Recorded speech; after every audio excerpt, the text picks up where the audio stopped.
When you hear the phrase holes in the brain, your mind probably jumps straight to some dramatic medical movie where alarms are blaring, doctors are sprinting down hallways, and someone whispers, "We're losing her." You're about to go on a journey through brain science, celebrity vulnerability, relatable stress, unexpected humor, and some life-changing wellness tips along the way. When Kim Kardashian walked into the clinic of Dr. Daniel Amen, she probably expected a routine wellness check, maybe a fancy brain photo to post later on Instagram with an aesthetically pleasing filter. What she didn't expect was a scan that showed irregularities described as holes in brain activity. Now, before you imagine her skull Swiss cheese like a slice of Emmental, here's the first plot twist. Those holes aren't actual holes. They're areas of low blood flow or reduced activity, the brain equivalent of dim lights in a room you forgot to switch on. As Kim processed the news, she panicked. And in that moment, every viewer watching felt a very human connection. The images shown during Kim's scan were from a SPECT scan, a technology developed at the Amen clinics known for highlighting blood flow patterns. So when Kim saw dark spots, it wasn't a diagnosis of doom, it was the neurological fingerprint of a person carrying years of pressure, public scrutiny, legal battles, and non-stop hustling. But how did Kim react to seeing her brain under the microscope? And what happened next? Let's peel back another layer.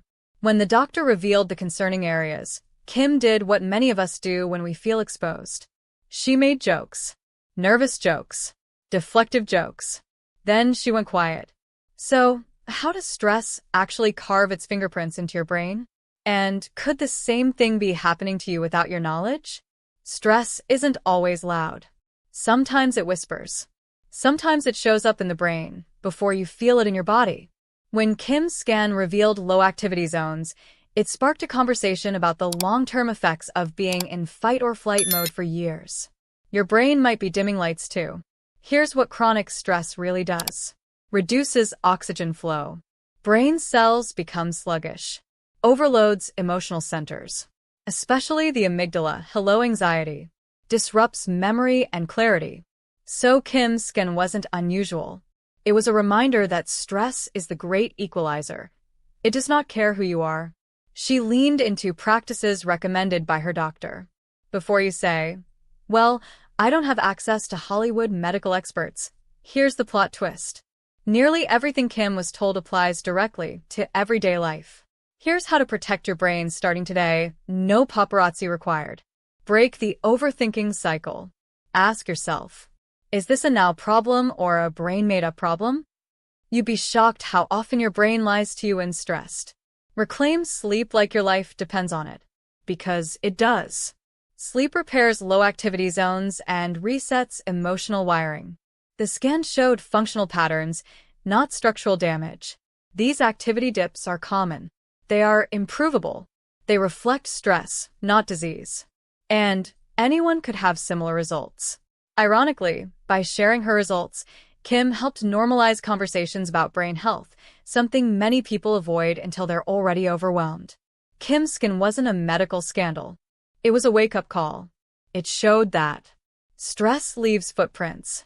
Emotional experiences shape brain activity.